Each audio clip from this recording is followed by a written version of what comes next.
नालायक बच्चों, एक बार फिर से वेलकम है आपका चैप्टर 2 के लास्ट यूनिट पे, जिसका नाम है सप्लाई। अब जिस बच्चे को ना डिमांड आता है ना, डिमांड, उसको सप्लाई भी आएगी। देखो कैसे सप्लाई, सप्लाई की डेफिनेशन है। सप्लाई की डेफिनेशन कहती है in a market economy, supply is the amount of good और services that producers are willing and able to offer at various price during the given period.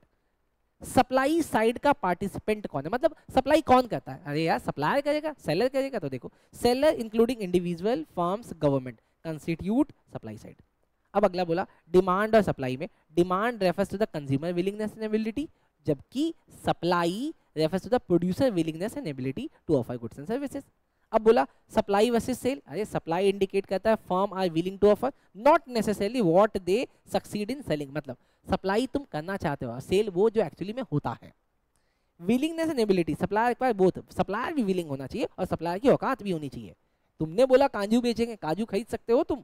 आगे supply as a flow, जैसे demand भी flow है ना, वैसे ही supply भी एक flow concept है। आगे चलने दो, डिटर्मिनेंट्स ऑफ सप्लाई। अब वो कौन कौन से फैक्टर हैं? जैसे डिमांड में आपने बताया था कौन कौन से फैक्टर हैं, प्राइस का हो जाना, रिलेटेड प्राइस का हो जाना, टेस्ट का, प्रेफरेंस का, पॉपुलेशन का। ठीक वैसे ही सप्लाई के लिए कौन कौन जिम्मेदार है? पहला, प्राइस ऑफ द गुड। अब यहाँ पे अभी आगे बताऊंगा आपको लॉ ऑफ सप्लाई में, बस यहाँ पे देख लो, अगर प्राइस बढ़ती है ना, सारे सारे सेलर वही गुड्स बनाने लगते हैं कि हम भी वही बेचेंगे। Price of the related good, price of the factor of the production, अगर बनाने वाले लोग सस्ते मिलते हैं तो लोग शायद बना ले। State of the technology, government की policy, nature of the competition और एक्सेप्शन इसका क्या है sir? Anticipated future price influences supply, अगर किसी सप्लायर को ऐसा लगता है कि ये गुड अभी तो 5 का बिकता है लेकिन फ्यूचर में 25 रुपए का बिकेगा, तो शायद बहुत सारे सप्लायर इस उम्मीद में आ जाएंगे इसको बनाने के लिए। नंबर ऑफ सेलर से डिपेंड करता है कितने नंबर ऑफ सेलर है मार्केट में, और अदर फैक्टर भी बहुत सारे, जैसे गवर्नमेंट की पॉलिसी, इंफ्रास्ट्रक्चर की facility, natural factor, man made factor. आगे अब law of supply, most most most important. जैसे लॉ ऑफ डिमांड था ना, law of demand inverse relationship, इनका रिलेशनशिप कैसा है सर? पॉजिटिव रिलेशनशिप है सर, देख लो सर।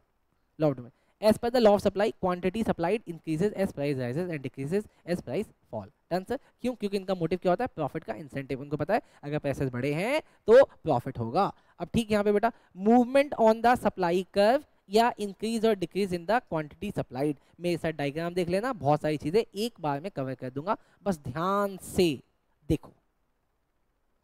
ध्यान से देखोगे तो समझ में आएगा, नहीं तो बहुत दिक्कतें होंगी और मैं नहीं चाहता कि आपको कोई दिक्कत हो। देखो सर, यहाँ पे मैंने रखा है प्राइस और यहाँ पे मैंने रखा है क्वांटिटी।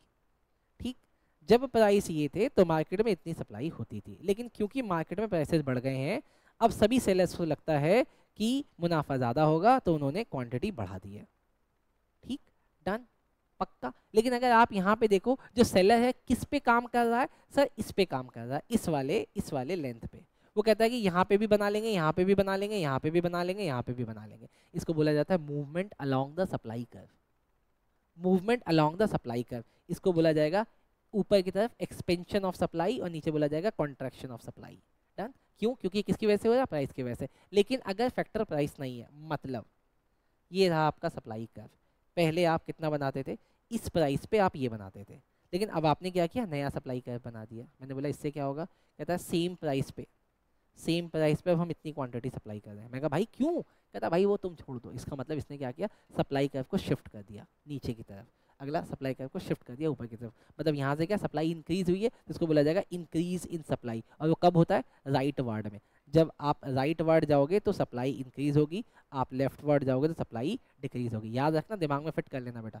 चलो सर आगे जाने दो, बहुत सारी चीज़ें मैंने आपको कवर करा दी। इलास्टिसिटी ऑफ सप्लाई क्या होता है? हमने वहाँ पे फॉर्मूला क्या देखा था? इलास्टिसिटी ऑफ डिमांड में percentage change in quantity demanded upon percentage change in price. यहाँ पे भी सेम फॉर्मूला है, percentage change in quantity demanded upon percentage change in price of goods to be sold. Same formula लगता है बेटा यहाँ पे भी। अच्छा, लेकिन बस यहाँ पे एक डायग्राम में देख लो, यहाँ पे पॉजिटिव रिलेशनशिप होता है, जैसे कि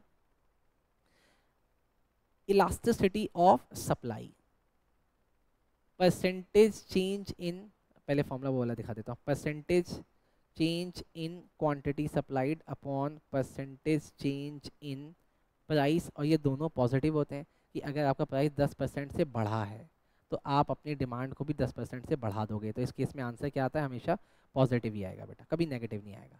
इस केस का जो ये वाला फॉर्मूला होता है ना, Q upon P into P upon Q, ये भी हमेशा सेम आ जाएगा। डन।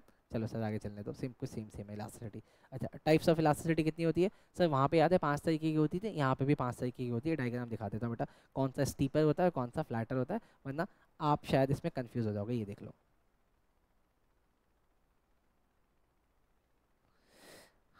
मैं आप भी बेटा ऐसी बहुत मेहनत करो, जो भी बातें मैं बोल रहा हूँ 1 बार 2 बार 3 बार 4 बार 5 बार जितनी बार सुननी है आप सुनो बेटा। हटन, देखो यहाँ पे बिल्कुल बीच में, तो हम लोग क्या बोलेंगे? यूनिटरी। यूनिटरी का मतलब तुमने जितना बढ़ाया अपना प्राइस, हमने भी अपनी क्वांटिटी उतनी बढ़ाई। मतलब अगर यहाँ 10% है तो यहाँ पे भी 10% है, जिसको बोले हमने क्या बोला?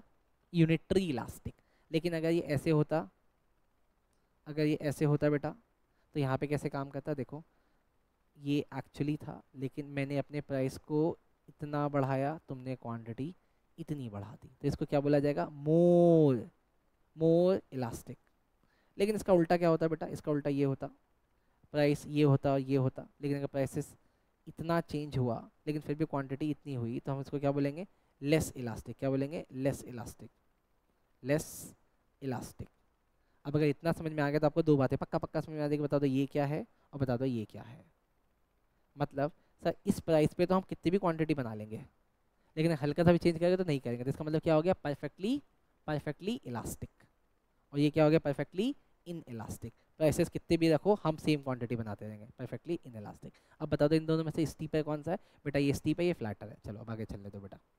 टाइप्स ऑफ इलास्टिसिटी होगी, मेजर ऑफ इलास्टिसिटी होगी, determinants of elasticity of supply देख लो बेटा। कौन कौन सी चीज़ें जो आपकी इलास्टिसिटी को डिपेंड कराती है बेटा, आई मीन इन्फ्लुएंस कराती है?